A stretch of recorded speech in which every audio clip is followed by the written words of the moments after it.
Assalamualaikum dan salam sejahtera.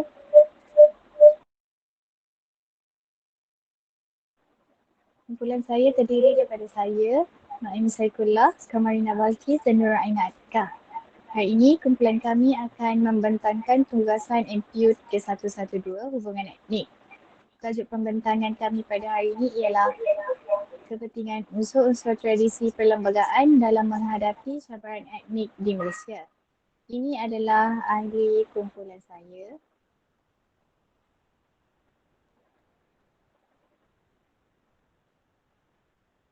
Baiklah, saya akan mulakan pembentangan ini dengan mengongsikan unsur-unsur perlembagaan yang ada di Malaysia.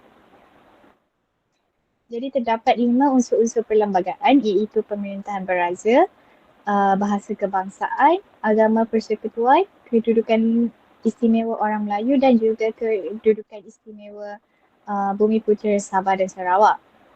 Seterusnya, kami akan membahagikan pembentangan berkenaan kepentingan unsur-unsur tradisi perlembagaan dalam menghadapi cabaran etnik di Malaysia kepada 3 bahagian iaitu politik, sosial dan ekonomi.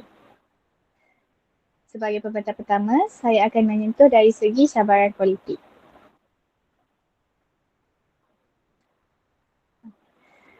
Selepas pembentukan Malaysia pada tahun 1963, jentera pentadbiran kerajaan Malaysia telah diperkemas berasaskan sistem pemerintahan demokrasi berparlimen. Sistem demokrasi berparlimen ialah di mana rakyat terlibat dalam proses pemilihan pemerintah. Jadi rakyat Malaysia berhak dan bebas memilih pemimpin mereka sendiri. Proses ni akan dilakukan melalui pilihan raya yang dijalankan setiap 5 tahun sekali bagi rakyat yang berumur 18 tahun dan ke atas. Jadi melalui pilihan raya ini, rakyat berhak memilih kerajaan yang sedia ada ataupun untuk menukar kerajaan baru. Seperti yang diketahui umum, Malaysia merupakan negara multicultural dengan populasi yang terdiri daripada pelbagai etnik, termasuk Melayu, Cina, India dan suku-suku Bumiputera yang lain. Jadi isu-isu perkauman telah memainkan peranan penting dalam politik Malaysia sejak kemerdekaannya pada tahun 1957. Jadi saya akan menerangkan beberapa isu utama yang berkaitan dengan politik perkauman di Malaysia. Jadi yang pertama ialah dasar-dasar perkauman. Sejak masa kolonial lagi, Malaysia telah menerapkan dasar yang bertujuan untuk melindungi kepentingan etnik Melayu sebagai Bumiputera. Jadi dasar-dasar perkauman ini termasuklah memberikan hak-hak istimewa kepada Bumiputera dalam bidang ekonomi, pendidikan dan juga politik. Jadi dasar atau perlembagaan ini telah menjadi sumber perselisihan politik dan ketegangan antara etnik di Malaysia. Hal ini kerana ada sesetengah rakyat daripada etnik-etnik lain yang merasakan dasar ini merupakan satu ketidakadilan kepada mereka. Namun, mereka perlu sedar bahawa dasar ini adalah bagi melindungi hak Bumiputera iaitu penduduk asal Malaysia. Yang kedua pula ialah pengasingan politik. Pengasingan politik mengacu kepada praktik politik yang berfokus kepada kepentingan etnik-etnik yang tertentu. Jadi beberapa parti politik di Malaysia mewakili kepentingan etnik tertentu dan seringkali memainkan peranan dalam memperkuatkan kesedaran tentang perkauman ini. Misalnya UMNO yang mewakili Melayu, MCA yang mewakili Cina dan juga MIC yang mewakili India. Hal ini dapat menciptakan polarisasi dan membataskan kesempatan kerjasama antara kelompok-kelompok etnik yang ada di Malaysia. Walaupun tujuan asal parti-parti politik ini ialah bagi melindungi hak etnik mereka, tindakan sesetengah ahli politik yang dalam parti tersebut telah menyinggung perasaan etnik lain yang mana telah menggalakkan politik perkauman terjadi. Yang ketiga adalah ketegangan agama. Malaysia juga menghadapi ketegangan agama yang terkait dengan politik perkauman. Jadi majoriti penduduk Melayu di Malaysia adalah Muslim. Sementara sebahagian besar etnik Cina dan India ialah penganut agama-agama lain seperti Buddha, Kristian, Hindu dan juga lain-lain. Isu-isu seperti penggunaan kata Allah non-Muslim dan juga kedudukan tempat ibadah dapat memicu ketegangan antara kelompok agama di Malaysia. Walaupun Islam merupakan agama rasmi negara, rakyat berhak memilih agama yang lain untuk dianuti tanpa merendah-rendahkan agama lain, terutamanya agama Islam. Disebabkan isu-isu yang diperkatakan, ketegangan antara parti politik yang mewakili rakyat berlainan etnik semakin meningkat. Yang terakhir ialah retorik perkauman. Retorik perkauman atau ujaran kebencian yang didasarkan pada etnik yang dapat memainkan peranan dalam politik Malaysia. Kadang-kadang ahli politik ini menggunakan isu-isu perkauman untuk memperoleh dukungan politik dari rakyat daripada etnik yang sama dengan mereka. Hal ini pada masa yang sama dapat memperkuatkan ketegangan dan konflik antara kelompok-kelompok etnik di Malaysia. Jadi sebagai seorang ahli politik, mereka perlu ingat bahawa mereka adalah rakyat di negara yang berbilang kaum, etnik dan juga agama. Oleh itu mereka perlulah menjaga sensitiviti kaum dan tidak menggunakan isu perkauman bagi memberi kelebihan kepada parti politik yang mereka wakili. Seterusnya, slide seterusnya. Jadi satu unsur tradisi dalam perlembagaan Malaysia yang penting dalam mengelakkan atau mengurangkan isu politik perkauman di Malaysia ialah unsur pemerintahan beraja.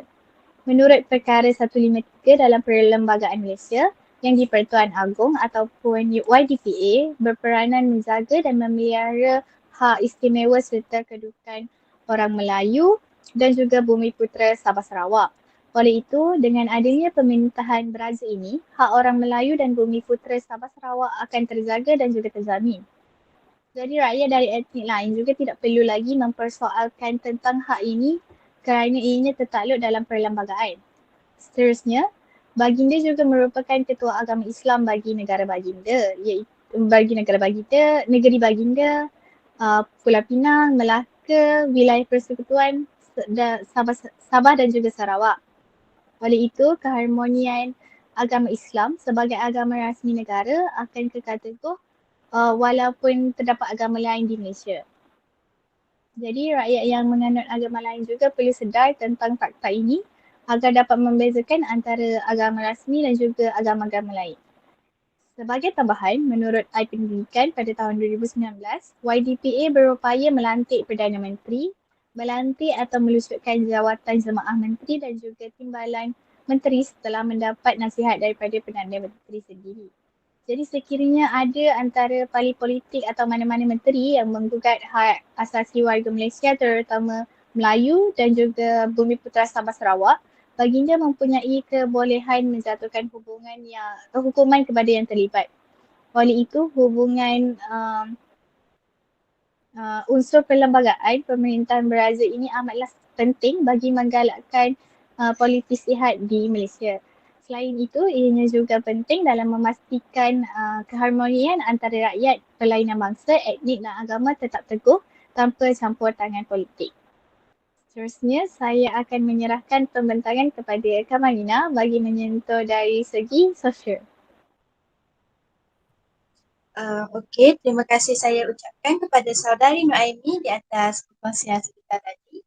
Jadi, daripada perkara yang saudari nyatakan, kita dapat melihat bagaimana hubungan etnik antara masyarakat di Malaysia ni yang mana kita tahu terdiri daripada berbagai kaum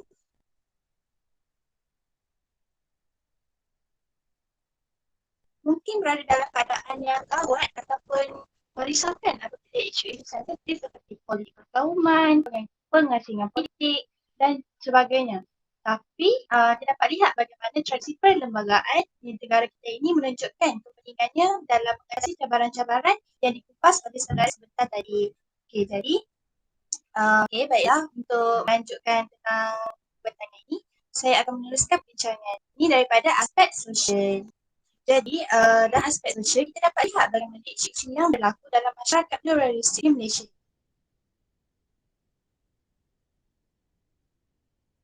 Ini dapat diatasi melalui tradisi perlembagaan. Saya cuma akan memfokuskan kepada satu isu sahaja turut menyumbang kepada berlakunya isu hubungan antara kaum di Malaysia ini, iaitu sistem pendidikan yang berasingan. Sebelum saya mengupas isu ini dengan lebih lanjut, kita akan melihat apa yang diperkatakan oleh Timbalan Perdana Menteri kita mengenai isu ini. Sistem pendidikan negara perlu dikaji semula kerana dianggap tidak menggalakkan perpaduan nasional dalam kalangan rakyat. Perkara itu dicadangkan Timbalan Perdana Menteri Datuk Seri Dr. Ahmad Zahid Hamidi dalam sesi soal jawab dengan peserta forum. Orang yang tahfiz pernah jumpa dengan pelajar-pelajar daripada sekolah Cina? Tak pernah jumpa. Bila masa ada cross-cultural communication pertemuannya? Masuklah orang ni ke universiti di luar negara ataupun di dalam negara. Tidak ada, bila tidak ada akala perempuan, maka tidak wujud perpaduan negara. Tambah Timbalan Perdana Menteri, rakyat negara ini menghormati bahasa ibunda setiap masyarakat. Namun perlu ada titik persamaan yang dapat menyatupadukan antara mereka. Sistem prasekolah mungkin sukar dikawal berikutan banyak aliran yang wujud. Bagaimanapun di peringkat sekolah menengah, perlu ada aliran yang sama.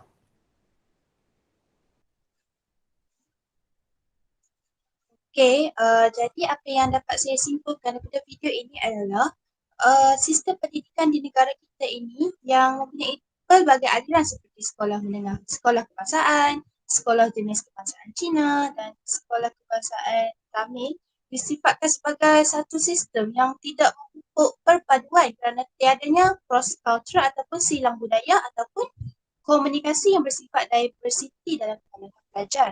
Seperti yang beliau beri contoh, bagaimana pelajar daripada Mahat Tahfiz tidak pernah bertembung ataupun bergaul dengan pelajar daripada sekolah Cina. Jadi, menurut pandangan saya, perkara ini mungkin dipandang remeh oleh majoriti masyarakat kerana masyarakat akan melihat sistem pendidikan yang pelbagai aliran ini sebagai satu sistem yang penting dalam menjaga budaya kaum masing-masing. Namun, hal ini dia sedikit sebanyak telah memberi kesan dalam hubungan sosial antara pelajar di Malaysia ini yang terdiri daripada berbagai latar belakang, budaya, kaum dan agama kerana mereka hanya bergaul dalam kelompok kaum masing-masing. Jadi, seterusnya. Sistem pendidikan negara perlu dikaji semula kerana dianggap tidak menggalakkan. Okey, jadi di sini kita dapat melihat statistik pelajar di pelbagai sekolah di Malaysia. Jadi statistik ini dikeluarkan pada tahun 2020 dan kita dapat lihat bagaimana kurang daripada 7% pelajar Cina dan India memilih untuk menempuh persekolahan di sekolah kebangsaan. Dan kita dapat juga lihat bagaimana majoriti sekolah kebangsaan pada tahun 2020 itu telah pun dipelopori ataupun majoritinya adalah pelajar daripada kaum Melayu. Jadi apabila adanya perkara macam ni, dia akan menyumbang kepada perkara-perkara yang negatif. Jadi apakah perkara-perkara yang negatif itu? So seterusnya. Jadi salah satunya isu berlakunya perkara-perkara negatif ini adalah kerana kurangnya interaksi sosial antara pelajar yang berbilang kaum. Jadi sistem pendidikan pelbagai aliran ini dia sering menghasilkan kurangnya interaksi sosial dan kurangnya fahaman antara pelajar-pelajar dari latar belakang kaum yang berbeza.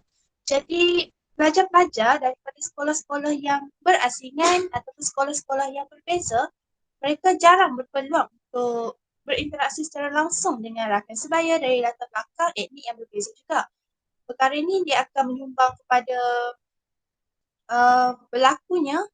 tidak berlakunya perkembangan hubungan persahabatan, pemahaman budaya dan juga penghormatan terhadap kaum masing-masing.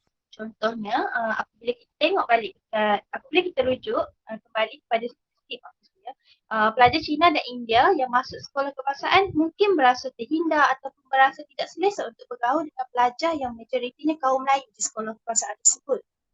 Seterusnya, antara perkara isu yang mungkin timbul adalah stereotip dan juga prasangka yang tidak baik kerana pelajar ini mereka hanya mempunyai pengetahuan yang terhad tentang budaya, adat resam dan tradisi kebudayaan lain. Jadi ia akan menghasilkan pemahaman yang terhadlah dan stereotip negatif terhadap kebudayaan lain yang mana dapat meningkatkan lagi jurang perbezaan dan prasangka dalam masyarakat.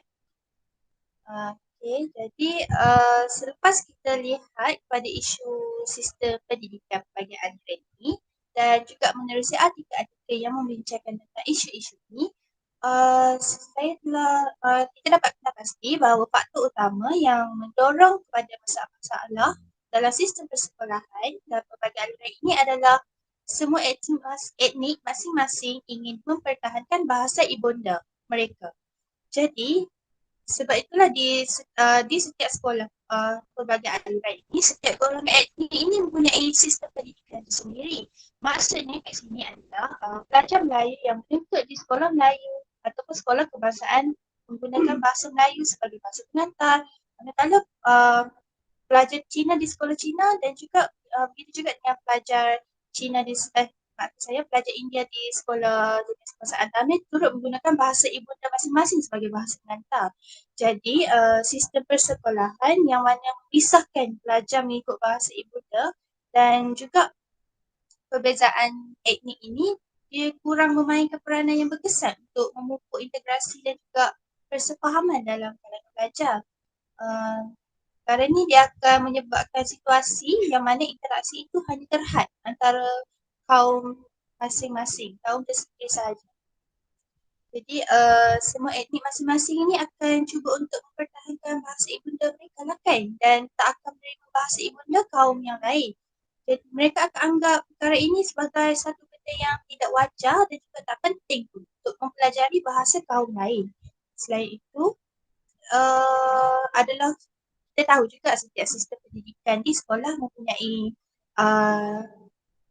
cara yang masing-masing apabila mendidik kan.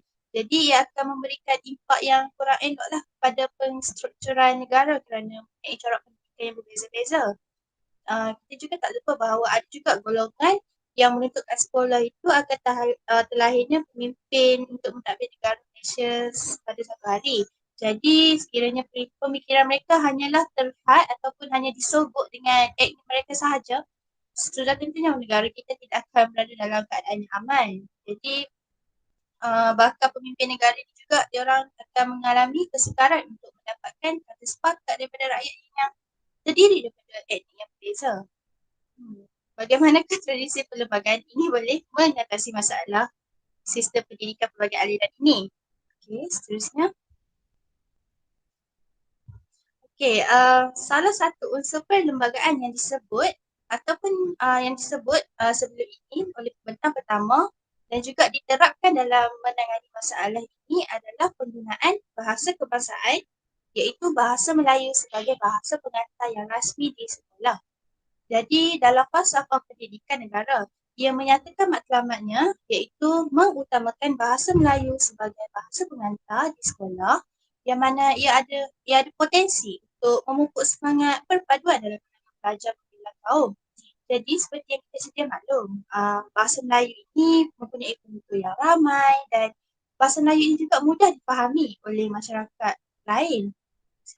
Maksud masyarakat lain seperti masyarakat yang daripada pelbagai kaum. Jadi ia sekaligus dapat menyingkirkan persepsi ketidakadilan kerana ia menghindarkan diri kaum lain daripada merasa tersisih ataupun merasa tidak adil apabila seseorang itu berkomunikasi dengan dia menggunakan bahasa Melayu.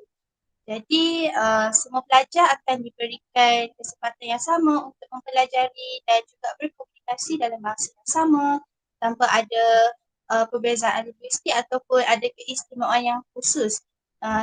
Jadi ia dapat mengurangkan kesenjangan ataupun jurang dalam prestasi akademik dan memberikan peluang yang adil kepada semua pelajar.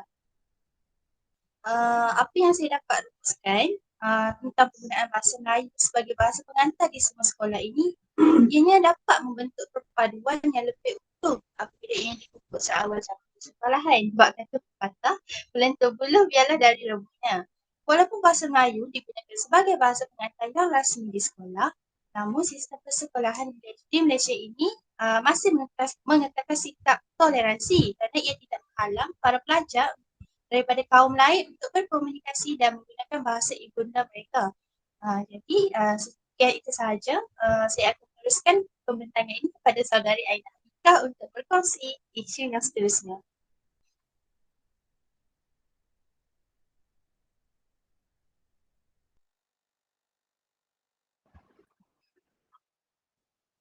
Okey, terima kasih kepada saudari Kamarina atas perbincangan yang sangat menarik di bawah aspek sosial. Jadi melihat kepada perkara yang telah dibincangkan, tidak dapat kita lihat bahawa pentingnya sistem pendidikan dalam menyemai sifat cintakan negara melalui bahasa Melayu dan pentingnya toleransi antara kaum untuk meningkatkan interaksi antara kaum di Malaysia. Jadi seterusnya saya akan meneruskan perbincangan atau perbincangan ini dengan subtopik yang terakhir iaitu dalam aspek ekonomi. Jadi selepas membuat beberapa bacaan mengenai cabaran hubungan etnik di bawah aspek ekonomi pada artikel-artikel yang ada di internet, saya dapati bahawa cabaran yang berlaku, hubungan etnik yang berlaku di bawah subtopik ekonomi mempunyai penerangan yang saling berkait antara satu sama lain. Jadi saya rumuskan bahawa cabaran hubungan etnik yang berlaku di negara kita yang paling umum adalah penguasaan ekonomi. Jadi sebagaimana yang diketahui semenjak daripada kedatangan British lagi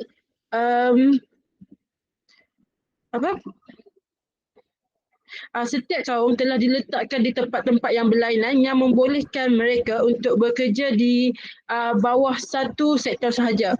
Sebagai contoh, orang Melayu diletakkan di kampung untuk yang menjadikan mereka, majoriti daripada mereka bekerja sebagai petani.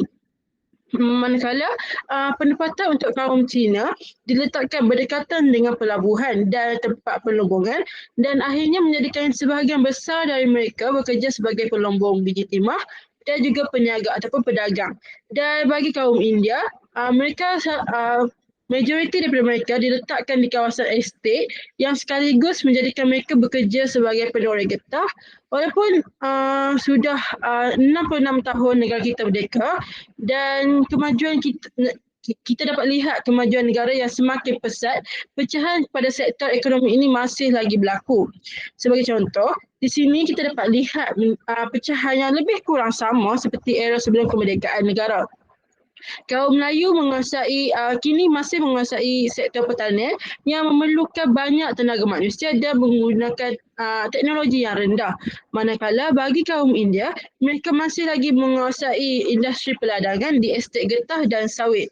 Dan terakhir sekali, kaum Cina yang masih lagi yang menguasai sektor yang lebih maju seperti perniagaan, perdagangan dan mereka lebih menggunakan teknologi yang lebih maju.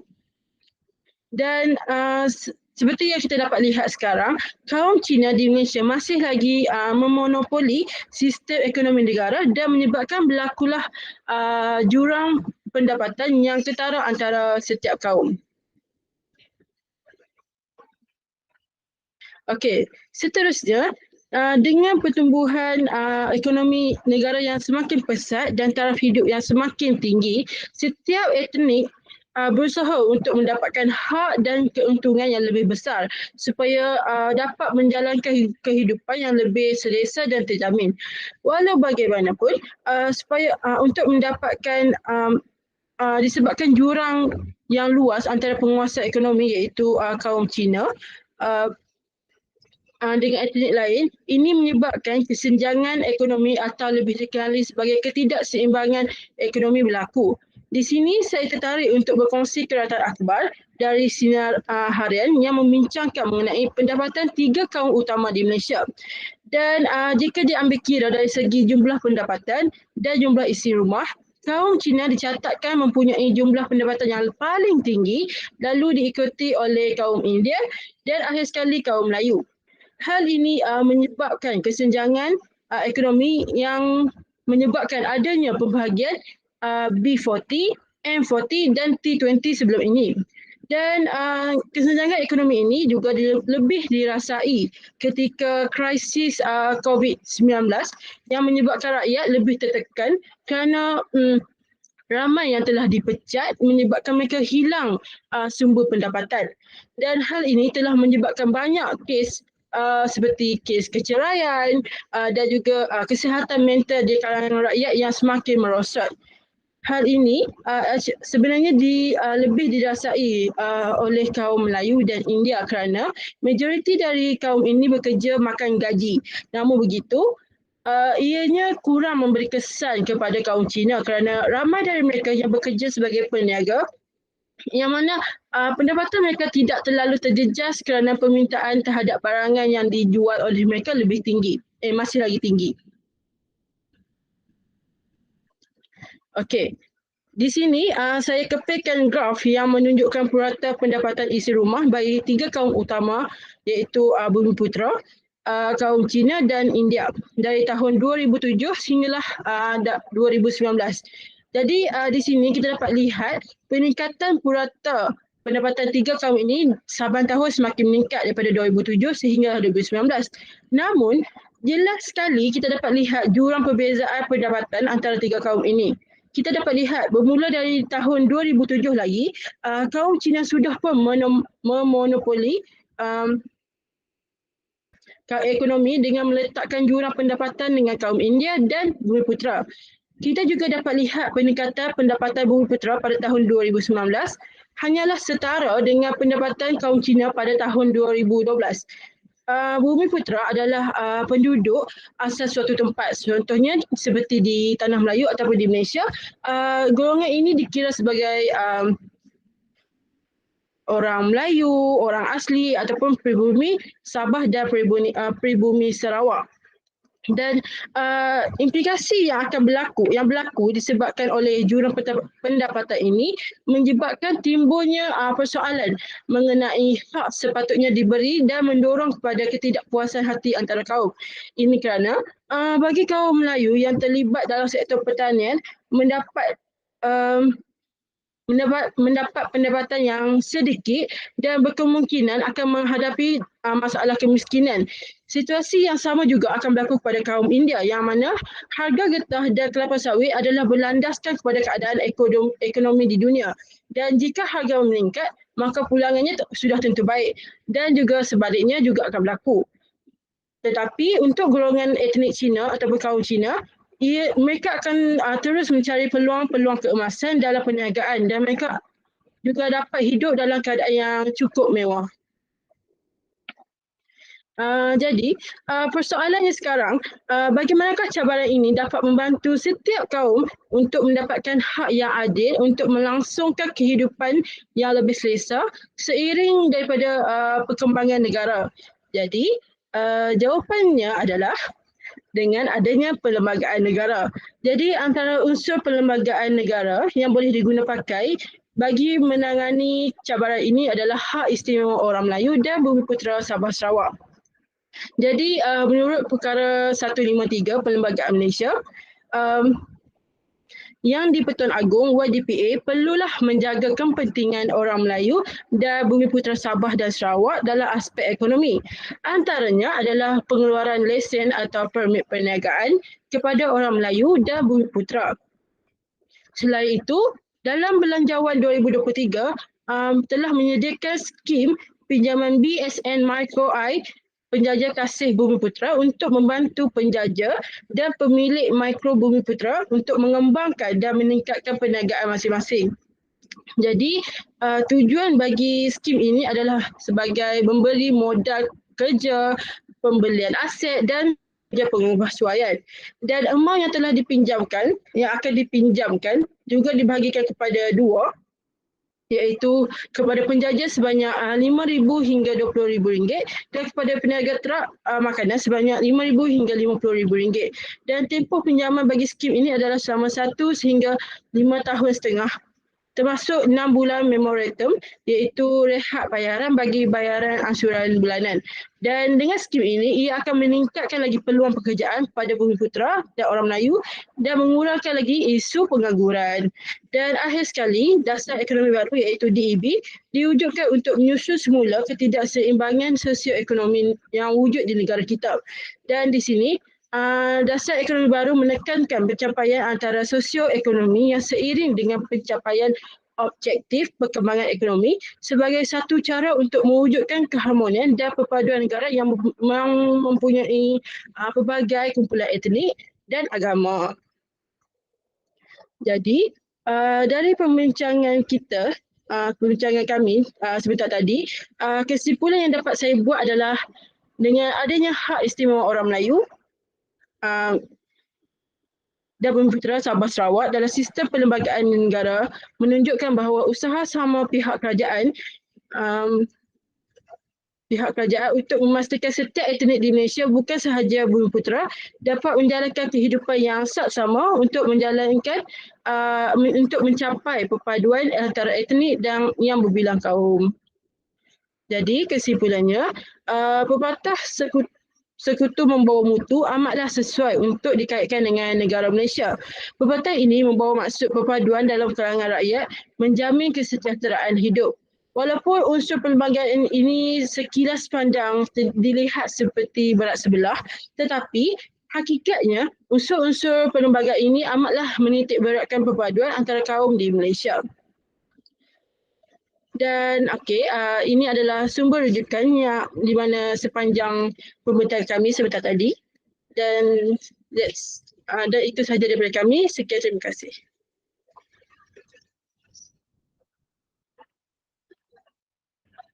Sekejap.